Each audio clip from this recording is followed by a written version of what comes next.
it's a screen. I could have the options like the window entire screen. I'm sharing the entire screen, but the link is yeah, it's a blue one, but not working on my hand. Okay, if you have any technical difficulties, I think we will try to share your presentation, and then you can just talk through. Can I email this presentation to you? Is that any change or the one from you shared earlier? Yeah, there is a change. There is a change. Okay, then I think you have to share with us again. So okay, on this same email, or it will be challenging. So you can. Okay, I will put my email ID in the Q&A box so you can see them, or chat. Okay, because chat will be. Okay. No, it will not work. Chat is not working. So yeah, okay. I will put that my email ID in the Q&A part. Okay. Meanwhile, since we have already spent 1 minute, let us get started. Good morning, good afternoon, good evening, everyone. And again, welcome to the International Conference on Children and Fair Families using the mixed data. I am Ranto Ramananjato, and I'm from UNICEF Regional Office in Eastern and Southern Africa. I will be chairing the session for today, based on inequality, children in poverty, and social protection. I have with me as co-chair Jayachandran Vasudevan from the Regional Office of UNICEF in Eastern Asia and the Pacific. And before I introduce the speakers, I'm sharing with you some housekeeping rules.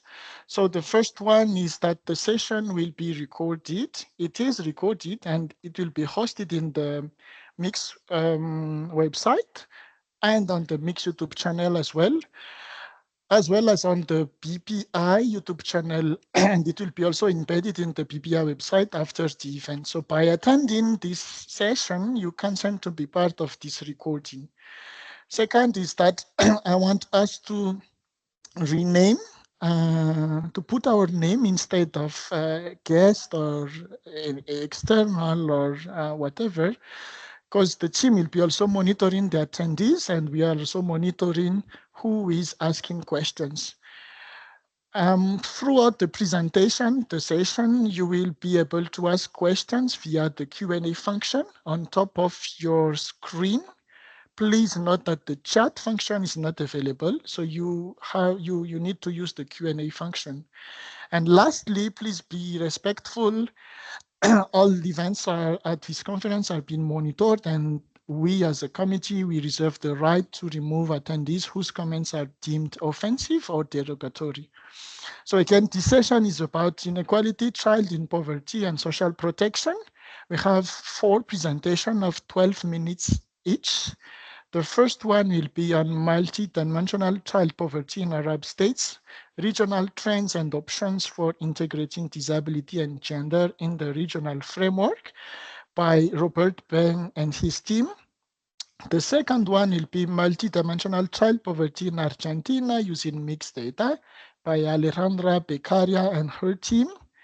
The third one will be the impact of women's constraint on child deprivation in Lesotho by Monyatsi, Fako and her team. And lastly, the last presentation will be quantifying economic disparities, a comprehensive asset index analysis from the mixed surveys in Pakistan by Tanveer Ahmed Navid. So without further ado, I am giving now the floor to Robert. Robert, over to you. Many thanks, Ranto. Let me just open up the slide deck. Okay. Well, thank you, everyone, and good morning, afternoon, evening. So my name is Robert Bain, and I'm the Regional Mix Coordinator in the Middle East and North Africa. And I've been working or supporting a team here, you can see, that have been working on multinational child poverty in the Arab states. And this is... for the presenters. Please, can you raise your hands? Sorry?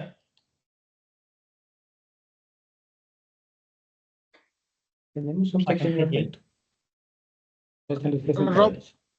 Rob, please go ahead.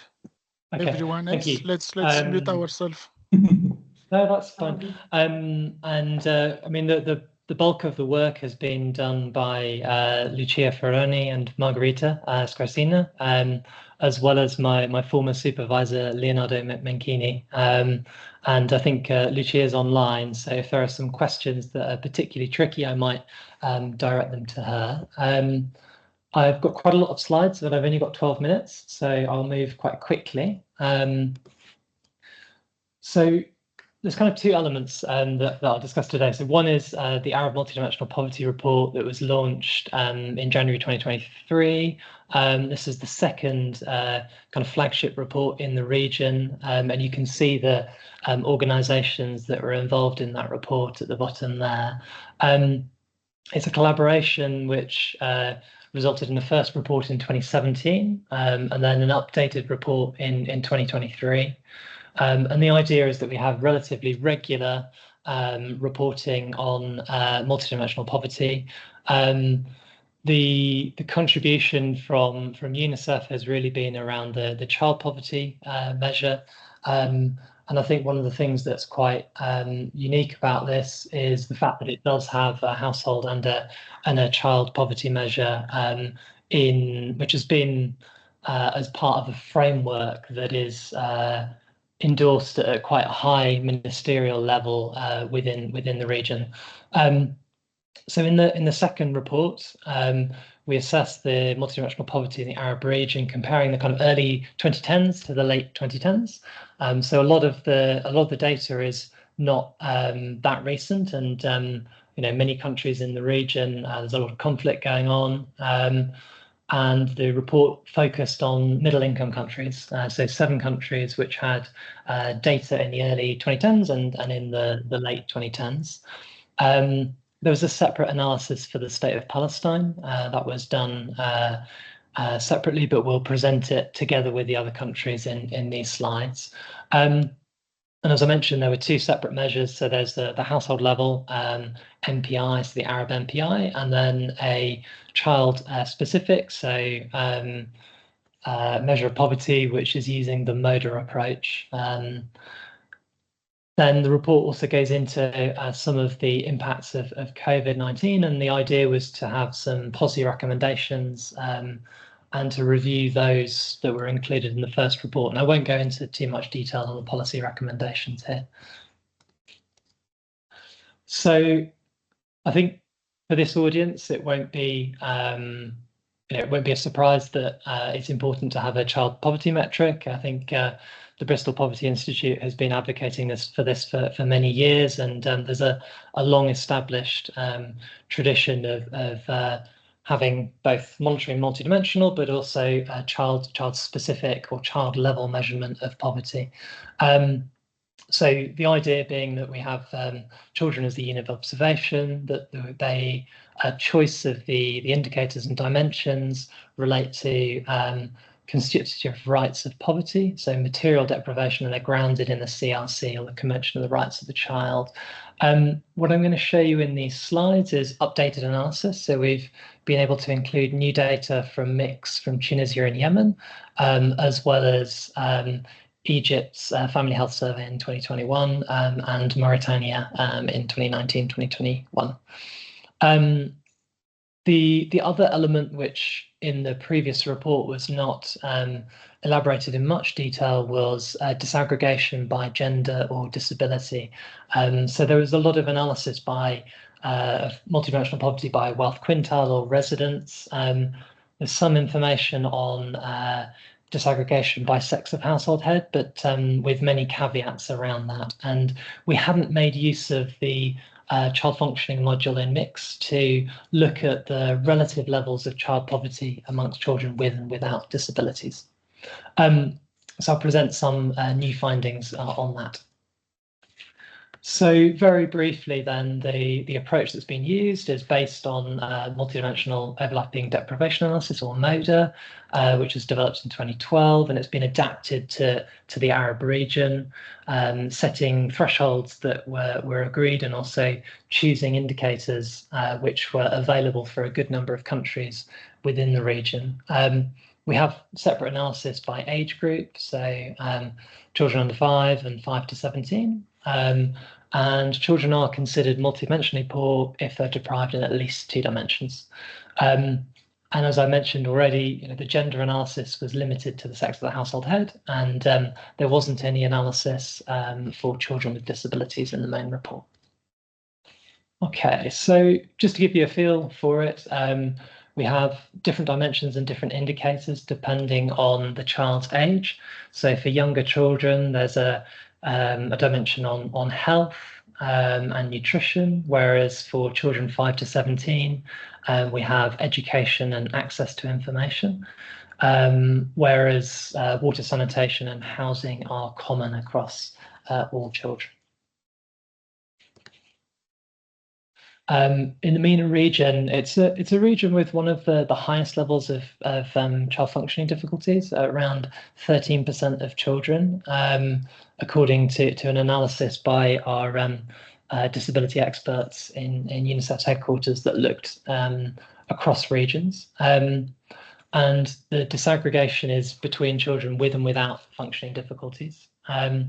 What we've done so far is to look primarily at that as a binary category, yes, no. We haven't gone further to look at different types of functioning difficulty, partly due to sample size considerations. So data availability, not all countries have the child functioning module, but those that have done mixed recently, and I've got the list here, have included the child functioning module. Gender analysis within multidimensional poverty and child poverty is quite challenging for a number of reasons.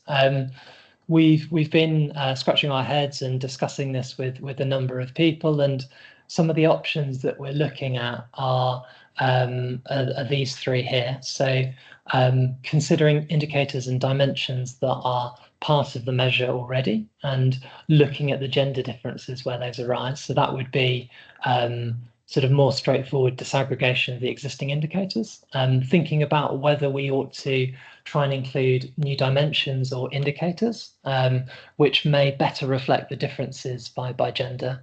So this could include things like violent discipline or child labour, which there are a lot of arguments about whether or not those should be part of multidimensional poverty, linking back to the sort of material deprivation logic of the MODA framework.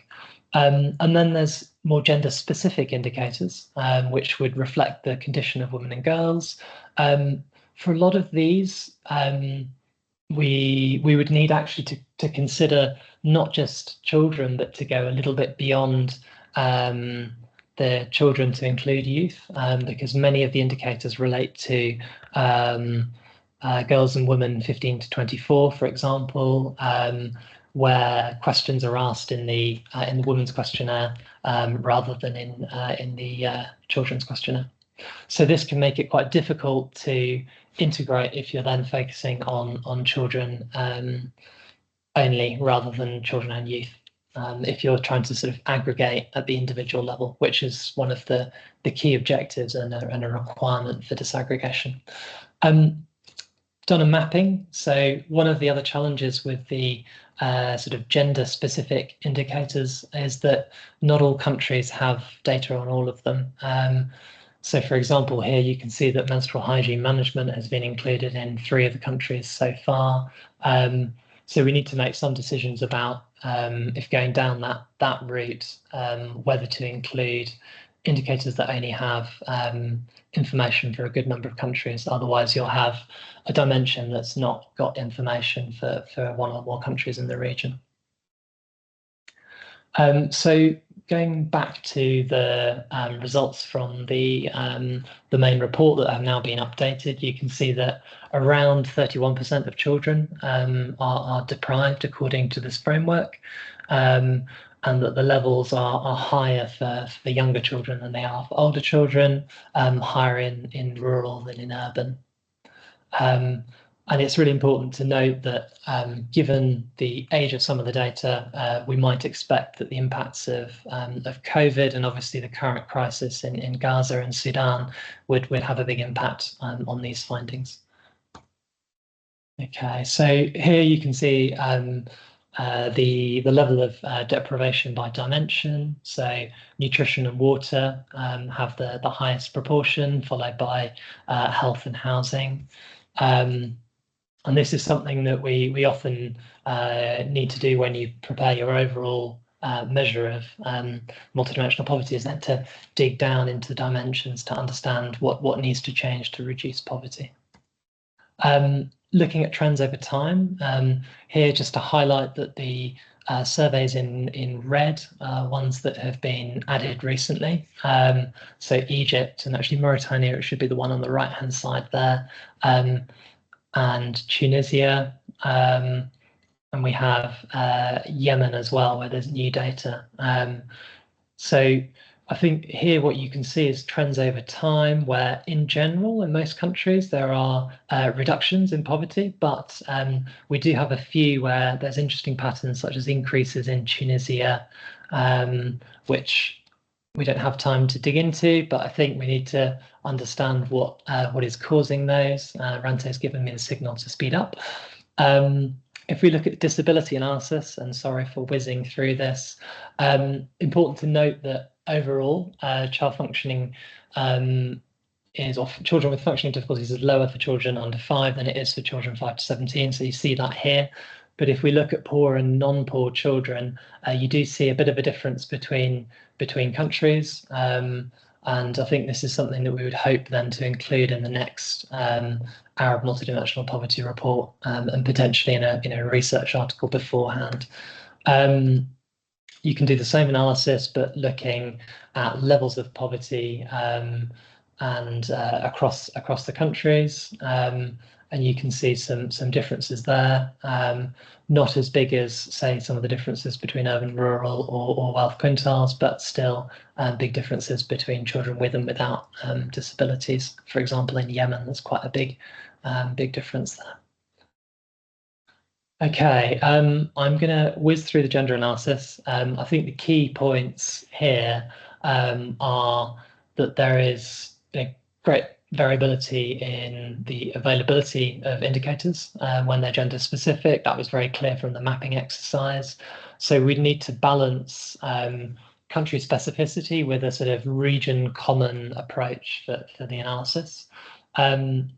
Gender inequality in the sort of standard indicators might not be in the direction that we expect. So education is the classic example of this, where often girls are faring better than boys in the earlier years. And I think, one of the challenges, particularly for the gender disaggregation, is if you don't come up with a single measure, how do you best present that? And that's very much a work in progress. And we'd very much welcome people online if you have any suggestions on that front. And Ranto, I will close at that. Thank you very much for the extra time. Yes, so sorry, Rob, I have to interrupt you, but thanks for the presentation. And of course, the PowerPoint will be shared to all the participants, as well as the recording. Meanwhile, I'm asking our next presenter to start sharing the screen, Alejandra Beccaria. And once your screen is launched, you have your 12 minutes. Over to you. Everyone, please post your comment in the Q&A box, and we will answer them at the end of all presentations. Alejandra, Hi, well, thank you. Good morning, or well, good afternoon here in Argentina. It's the morning. This presentation, I'm going to present it, but the other authors are Sebastian Waisgrais, Carolina Aulicino, Jorge Paz, which we all work in UNICEF Argentina country office. Sorry, I can't. Well, in this presentation, we are going to share an exercise to measure multidimensional poverty, more specifically, multidimensional child poverty using mixed survey. This exercise is a part of the evidence generation work that we are doing here in the Argentina country office. The exercise we are presenting today outlines the importance of approaching poverty and specifically child poverty as a multidimensional phenomenon, understanding that poverty involves more dimensions beyond income. But also the other or the main objective of this presentation or this document is to highlight the potential of the mixed survey to measure a multidimensional child poverty. We are going to share with you, before sharing the results, some of methodological work, which dimensions were identified and which indicators were we identified in these dimensions. We had in Argentina, we had two mixed surveys, one in 2012, another in 2020. And the exercise we are sharing is based on the last mixed survey. For this exercise, we identified, using the questions included in the survey, we identified 12 dimensions. Six can be named as shared dimensions because they refer to the household characteristics, and the other are individual dimensions, focused on specific attributes on children and adolescents. I'm going to share with you I go to this, which are the dimensions and which are the indicators that we identified in each dimensions. If we focus on the shared dimensions, we have household overcrowded, internet connectivity, quality of construction materials, habitat, water, and sanitations. Which are the indicators? In household overcrowding, we identified 3: persons per room, beds available, shared bathroom between household, and depending on the results, the children are characterized as deprived, or not with no deprivations, with moderate deprivation, and with severe deprivation. Internet connectivity, computer in the household, then the indicator is computer in the household and number of people per machine. The dimension of quality of construction material refer to the materials of the floor, the ceiling, and the walls. Habitat refers of the availability of services. Water refers to the main source of drinking water, and sanitation to the type of sanitary installation, location, and availability. If we refer to the individual dimensions, sorry, I can't. We have different indicators which refers to children depending the age. For example, education refers to children between 6 and 17 years, and the indicator refers to school attendance and delay in the attendance. Nutrition, which refers only to children up to 4 years and refers to body weight and height. Health is for every children and adolescents and refers to coverage, controls, and access to medications. Social protection also is for all children, and refers to the access to the social protection systems, the coverage of the social protection system. Early motherhood, which refers to women adolescents from 15 to 17. And internet use, which is also referring to women between 15 and 17 years.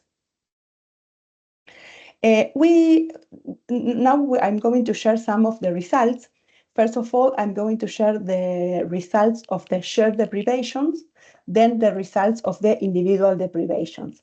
Considering the shared deprivations, and we consider that the children is deprived if is poor if is deprived in 2 or more deprivations. We have the results that almost half of the children are poor.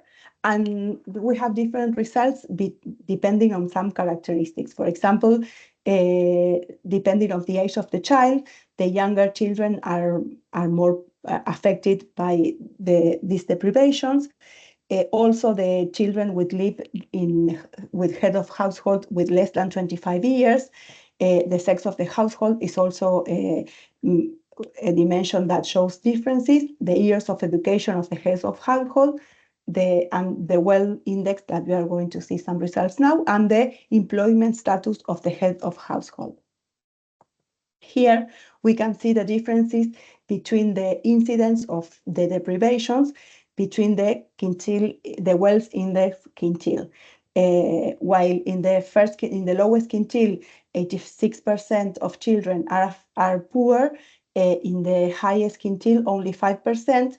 And if we focus on the severe deprivations, 37% in the first quintile are poor, and there is no children affected in the highest quintile. The same exercise, but considering only the individual deprivations, we see that the incidence is lower. 31% of children are poor, considering the individual deprivations. Also, we can see differences between some characteristics. We didn't include the age of the child because the individual dimensions are very different depending the age of the child, as we saw before. But we wanted to show you the differences between the wealth quintile index, which also shows differences, but those differences are not that marked as we saw in the shared deprivations. If we combine both dimensions and we see the incidence of multidimensional poverty combining the shared and individual deprivations, we obtain that 62% of children are deprived, or at least an individual deprivation or a shared deprivation. And if we focus on this 62% of children, we have that almost 47% are deprived in 2 deprivations, 29 in 3, 14% in 4 deprivation, and 10% in 5 or more dimensions. And the last exercise that we wanted to share was combining, including the income poverty. And we integrated income and non-income perspective. And we have that if we combine monetary poverty and multidimensional poverty, that was the results that we just saw, 34% in children in Argentina are poor or by both dimensions, by non-monetary dimensions and by poverty dimensions. And to sum up, we have that 62% of children, 62% of children are in Argentina multidimensional, are poor by a multidimensional approach. If we consider the individual and the shared deprivation, and 28% are in a situation of severe multidimensional poverty.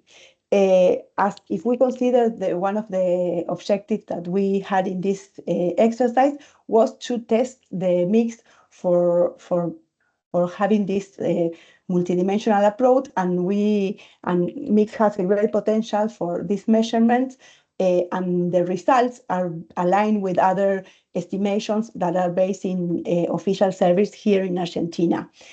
Mixed service allows to capture central dimension links to children's well-being that we cannot measure with any other source of information here. So we believe that it's right to capture access to rights. Well, I think the time is already. Thank you very much. Thank you so much, Alejandra, for your presentation. And again, asking the participants to post their questions in the chat, in the Q&A function, in the chat box Q&A. I'm now asking Monyatsi Fako from the National University of Lesotho to share the screen and to start presenting the multidimensional poverty the impact of women's constraints on child deprivation in Lesotho. Monyatsi,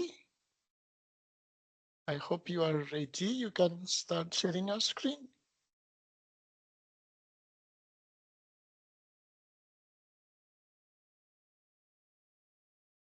I saw her online. Okay. The floor is yours. Okay, good afternoon, everyone. Thank you for the opportunity to present my research. This was a master's research, which is yet to be. Sorry to intervene. Can you make your presentation the presentation mode? Okay, thank you. So the title not coming yet. No.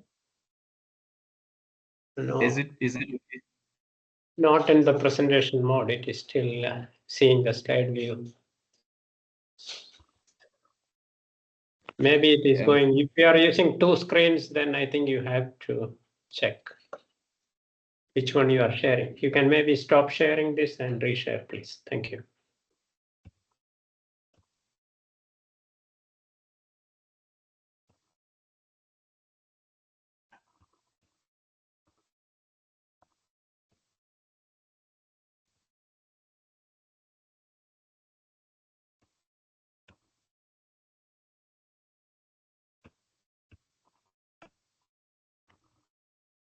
Is it okay? No, still.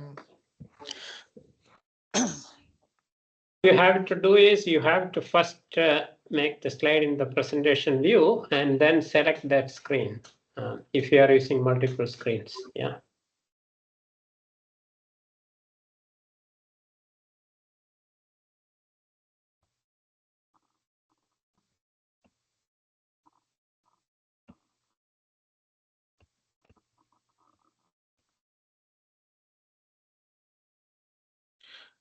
Otherwise, we can also run the presentation from our end. We do have the copy of the. You can try for the last time, and then we will see.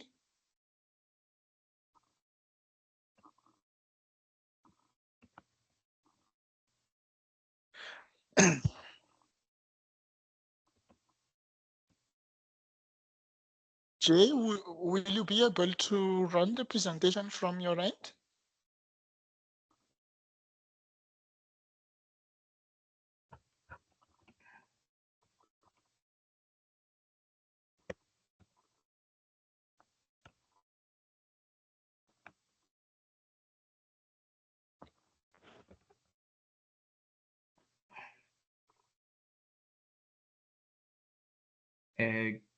Please help.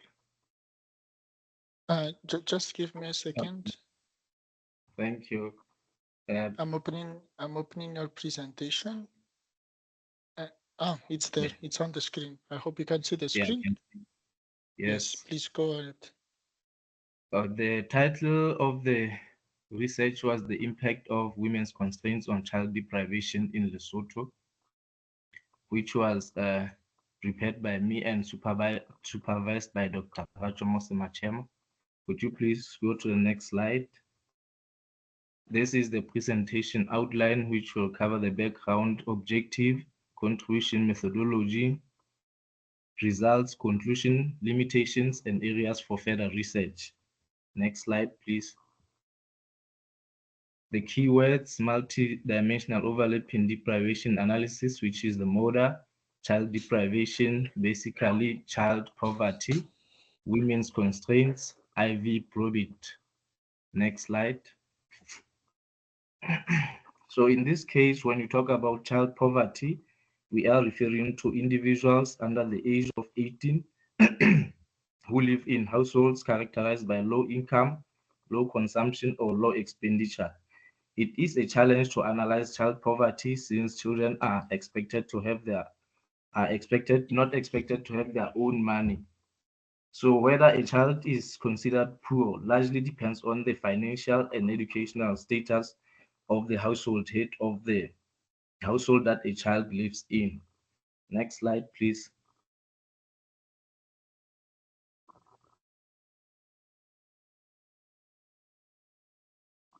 Next slide.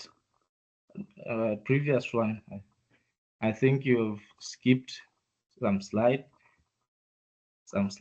Previous one. So in this case, we want to consider this paper will now introduce a multidimensional approach to poverty and concentrates on absolute deprivation by evaluating child outcomes such as nutrition, healthcare, and education. Unlike monetary poverty, which only measures households' income or expenditure, this approach provides a broader perspective to poverty.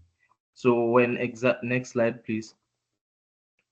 When examining factors contributing to child poverty, it is very important to not overlook the constraints faced by women, which, when explaining these constraints, we refer to them as the limitations that restrict women in their daily lives.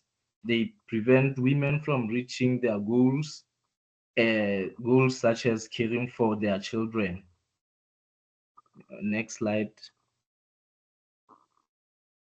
So this paper aimed to investigate the impact of women's constraints on child poverty or child deprivation. Specifically, it aimed to investigate the impact of domestic violence on child deprivation, also to investigate the impact of limited information access to child deprivation. Next slide. So the contribution was that SDG indicator 1.2 aims to halve child poverty by 2030. However, reports indicate that Basotho children are experiencing deprivation, while Basotho women face constraints such as lack of information and domestic violence. This study seeks to address the gap in understanding how these constraints impact child well-being, with the goal of providing a policy recommendation to help achieve SDG indicator 1.2. This study's significance lies in its findings, which will determine whether the constraints under investigation have a similar effect on child deprivation as seen on one research that was conducted in India. Next slide, please. So the methodology, we employed a MODA, which recognizes a child as a unit of analysis. It categorizes children into deprived and not deprived according to the predefined cutoffs. This paper employed an IV probit regression to estimate the impact of women's constraints on child poverty. IV probits correct for the endogeneity, that is the possible endogeneity of domestic violence. So we took a sample of 5,625 children and 8,281 women and compared the linear probability model results and the probit results. Next slide. This study's analysis is based on data from the MIX 2018 MIX, which draws from a nationally representative survey. This study's final sample consists of 5625 women aged 18 to 49 and 8281 children aged 0 to 70. The difference here indicates that some mothers may have multiple children. So the control variables include child K or mother M, household H, and household and location characteristics. Child variables K are age and gender. Mother variables include educational attainment, while household characteristics include wealth index, size of the household, land ownership, location, which indicates whether the household is in the rural or urban areas. Next slide.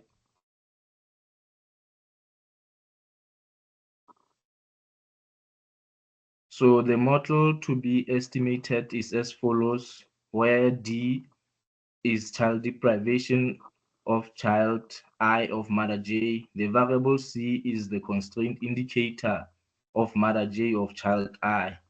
According to the fixed cutoffs, child deprivation D is equal to 1 if the child is deprived and 0 otherwise, meaning that it is binary. Next slide. So this is the summary statistics where we see that on average, 84% of children are deprived in 3 or more dimensions. And in a sample of 17 children, the median age is 7, with most children being 2 years old, and the average age slightly above 7 years. 47.5 of the children in this sample are male. Each household averages 5.49 members, with sizes ranging from 1 to 20. And the median household has 5 members, while the most has 4. And around 59% of women in this study have primary or no education, with 37.01% of children experiencing education deprivation. 35% of women have secondary education, with 20.8% of the children being deprived of education. And lastly, 7% of women have higher education, with 18% of their children facing education deprivation. 2 minutes remaining, please wrap up. Thank you. Okay, please, next slide. Next slide. This is what we have talked about. Next slide. So these are the regressions showing that the positive and significant coefficient for domestic violence against women indicates that children of women who experienced domestic violence are more likely to face deprivation compared to those whose mothers did not face such violence. And the significant positive coefficient of limited information access among women suggests that those who encounter information constraints are more likely to have deprived children compared to those who do not face constraints. Next slide. And next slide, please. This is just a summary of next slide. So in conclusion, we see that domestic violence and limited information access do have a significant and negative impact on Basotho children. And next slide, please. So the limitations of this study was that IV probit models with binary endogenous regressors can produce inconsistent results, according to Dong and Lobel 2015, because the maximum likelihood estimation requires a complete parametric specification of how each endogenous regressor depends on a set of instruments and the errors. So as a result, the initial stage of the IV probit model may be skewed if the endogenous regressor is not a continuous variable. In this study, the main endogenous regressor is binary. Mr. Monyatsi, sorry, I have to interrupt you because we are really behind of time, and we still have one presentation before the Q&A. Of course, the presentation again will be shared to the participants through the website, and the recording will be shared as well. So on that note, again, sorry to interrupt. I'm asking Jay to put the last presentation on quantifying economic disparities, a comprehensive asset index analysis from the mixed surveys in Pakistan, which will be led by Mr. Navid from the University of Gujarat. Mr. Navid, the floor is yours. Thank you. Thank you very much, Chair. I would be happy if you could like to share these slides because I sent earlier. Can you share? Yes. This? Yes, Jay is handling. It's coming. Yes, please go on. Thank you very much. Thank you, Chair. and it very thankful to the University of the Bristol, BPI, and the Mix and UNICEF for organizing this very fantastic this conference. My name is Dr. Tanveer Aman Naveed. I'm serving as a Director Poverty Research Center at the University of Gujarat. And this is a newly established center in Pakistan with the collaboration of the Bristol Poverty Institute and Professor David Gordon. And my title of my presentation is Quantifying Economic Disparities, a comprehensive asset index analysis from multiple indicator cluster survey in Pakistan. Would you like next, please? Next slide, please. So during my presentation, I would try to answer some of the questions. For example, why research on the disparity is important, and why we have selected Pakistan as a case study, and why asset index instead of the current income and expenditure, and what steps we have used to construct a valid and reliable asset index. And finally, I would like to talk on some of the district level analysis that we have produced from this research, please. Next slide. So this research is mainly based on with the background of a paradox that the 21st century is facing, like a coexistence of deep and persistent inequalities as well as increasing prosperity, and that has raised the question to the present process of the modernization and the modern development, global development at the moment.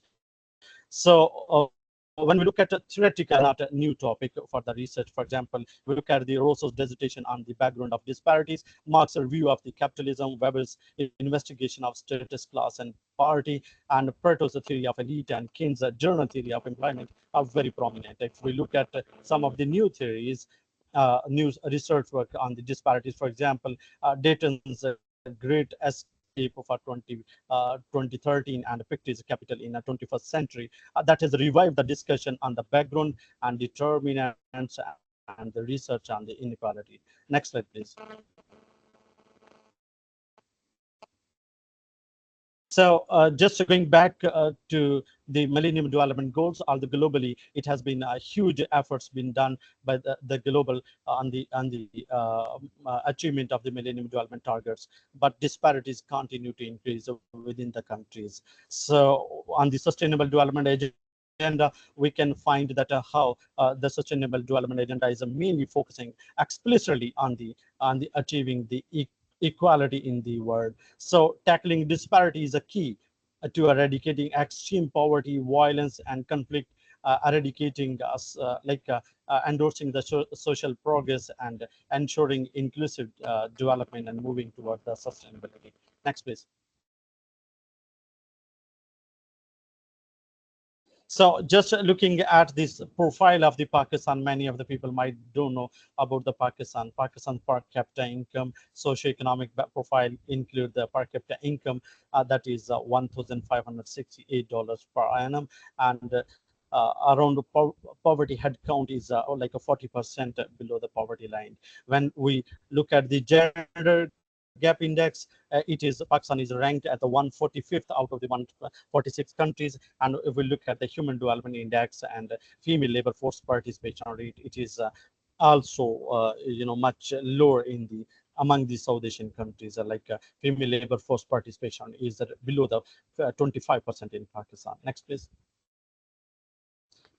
So just looking at the map of the Pakistan share its border with India and Afghanistan, and on the north there is a China, and Pakistan has is also shared the border with the Islamic Republic of Iran and some Arabian Sea. Some of the parties from the bullet. Pakistan is consisted upon the 4 provinces named as Sindh, Balochistan, KP, and Punjab.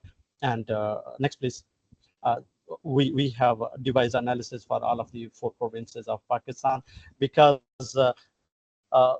when we look at the economic profile of the country and number of the poverty and inequality in the Pakistan, so we have to there is a need to investigate and construct a valid and reliable asset index at household level for Pakistan by using the mixed microdata.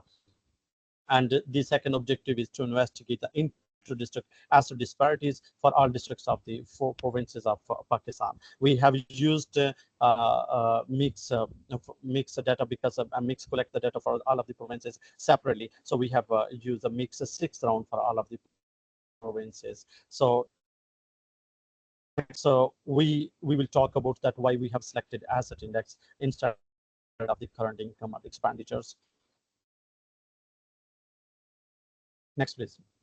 So there could be various options for us to consider, for example, household level income data, but it is most of the time question for its measurement accuracy, and when we can use consumption data as well instead of the asset index, and that's less volatile than the income because household base their consumption on the permanent income, and if also approaching toward the permanent income hypothesis as well. But when we talk about assets, asset ownership may produce a good picture of the permanent income. Asset index can be defined as a measure of the household's long-term average income. Next, please. So asset index, we also use the asset index because it is easy to compute as compared to the any of the other method, and all of the various surveys, they include the plenty of the questions in their surveys regarding the asset ownership. So that's a more reliable data can be available to go for the construction of the asset index. That will be more reliable. Next, please. So now when we constructing the asset index, one of the some of the challenges that could be the selection of the item, that most appropriate item could be selected for the construction of text, and appropriate weight to each of the item that could be included. So when we look at the reflective measurement model, that suggests that focus more on the most appropriate set of the indicators and does not go for the including everything into the final construction of the element, instead of more focusing on the giving appropriate weight. So this framework helps us to conclude with the validating and reliable asset index, and to reduce the amount of the systematic error and the amount of the random error. Next, please.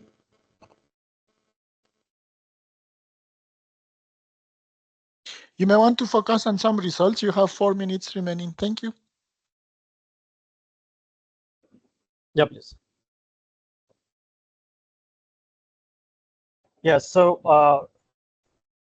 when we the assets again, when many of the researchers, they have used the PCA, principal component analysis. Next, please. But principal component analysis can be questioned for its measurement accuracy, and many of the for example, there could be it is suppose that the data is a continuous in nature, but PCA suppose the continuous data, but many of the time when we construct the asset index, it's a binary nature. So it's sometimes we produce the results from the principal component may be incorrect as well. Next, please.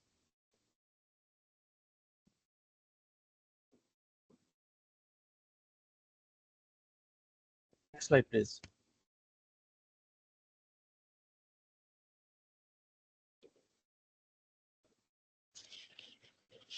Yeah, next, please.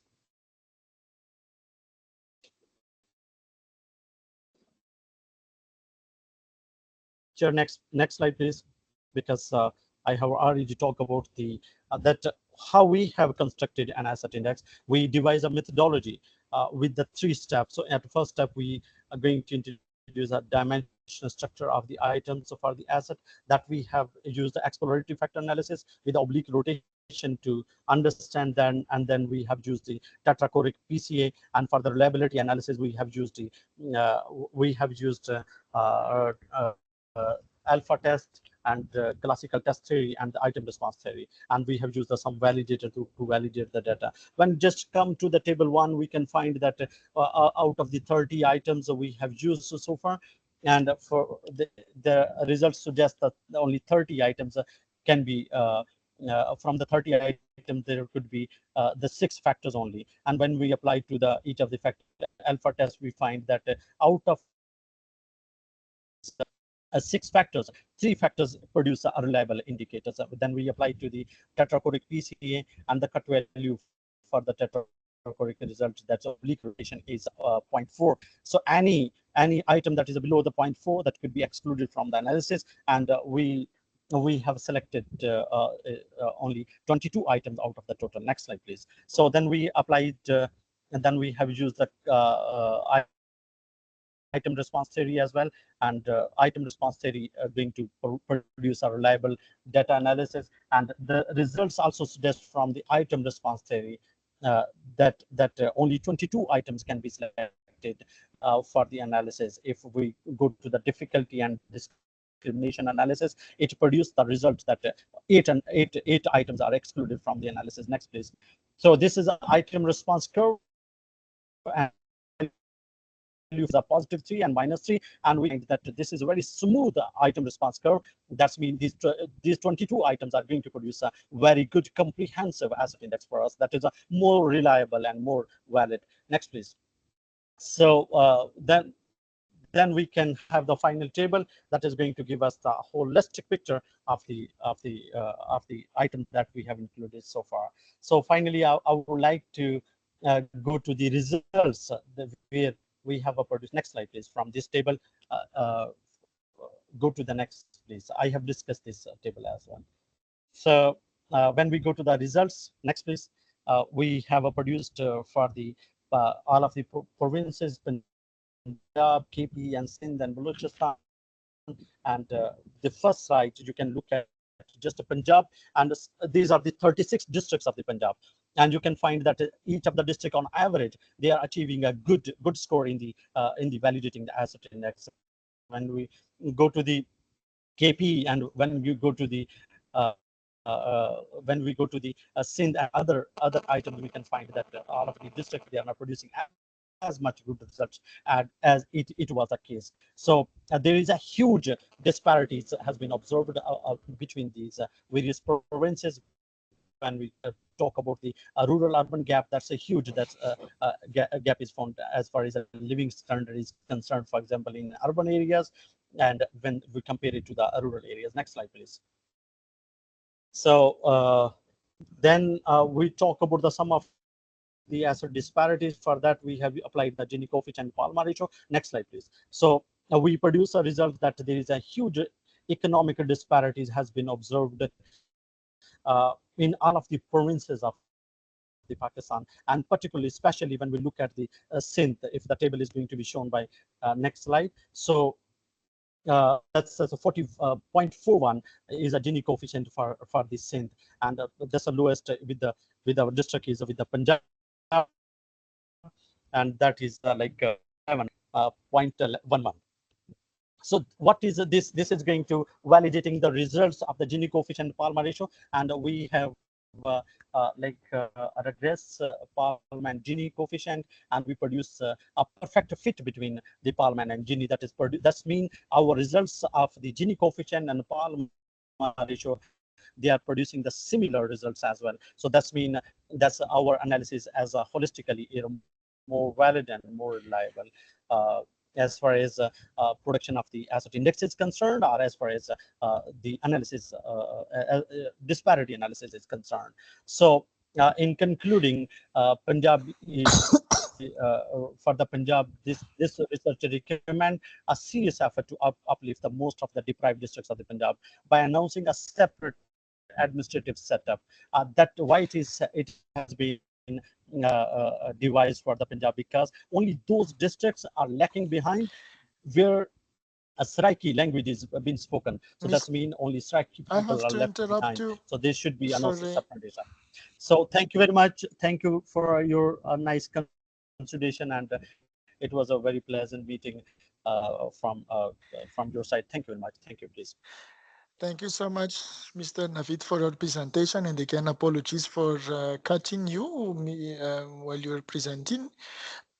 Officially, our session ends in 1 minute, so let me just share with you some of the questions that have been posted in the chat, in the Q&A box while you were presenting. So 2 of them are for Alejandra. The first one is about how do you ensure the validity and the reliability of the index to avoid systematic and random error? How do you justify your weighting to each dimension? And the second one is, where did you get the monetary poverty overlap from? And the next question is for Monyatsi. And I'm just reading it out loud. Did you include both violence and information in the same model? Do you have indications regarding the validity of the instrument you chose, and have you tried other approaches? So I'm now asking Alejandra to directly go to the point when you are answering. Please, the floor is yours. Thank you. Well, I will try.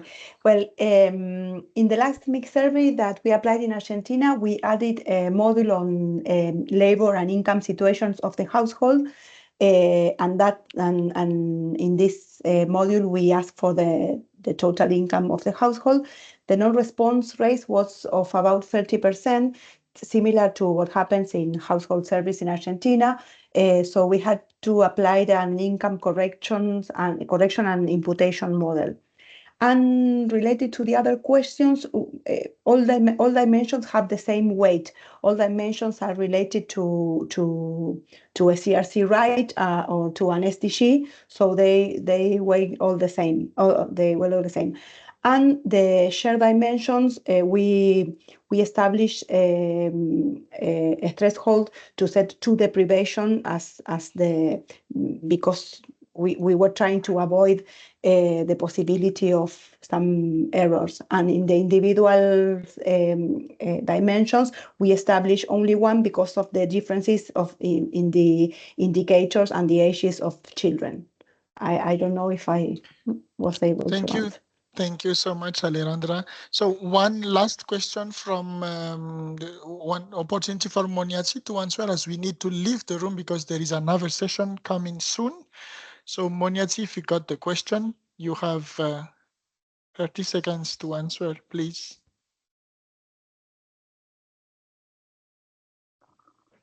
As for the validity of the instruments, yes, I consider that they should not be related to the they should not be related to the dependent variable, and also that they should be IID.